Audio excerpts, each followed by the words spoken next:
Hello all. ఇక్కడ నేను పకోడాలు అంటే ఆలూ పకోడాల కోసము పిండి అయితే ఇలా కలుపుకున్నాను అనమాట. మామూలు బజ్జీల కంటే ఆలూ పకోడాలకి కొంచెం పిండి టెక్స్చర్ అనేది కొంచెం నీళ్ళగా ఉంటే మనకు చాలా బాగుంటుంది.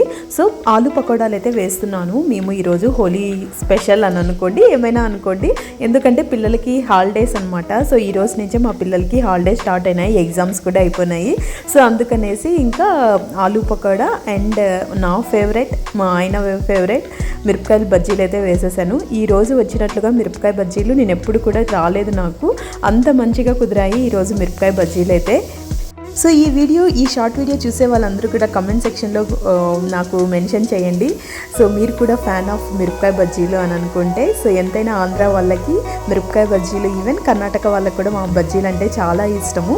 సో దానికి కాంబినేషన్లో నేను టమోటా రైస్ అయితే చేశాను. సో టమోటా రైస్ కూడా చాలా చాలా బాగా కుదిరింది, మంచిగా హోటల్ స్టైల్లో కుదిరింది అనమాట. ఇది ఈ షార్ట్ వీడియో. Bye bye.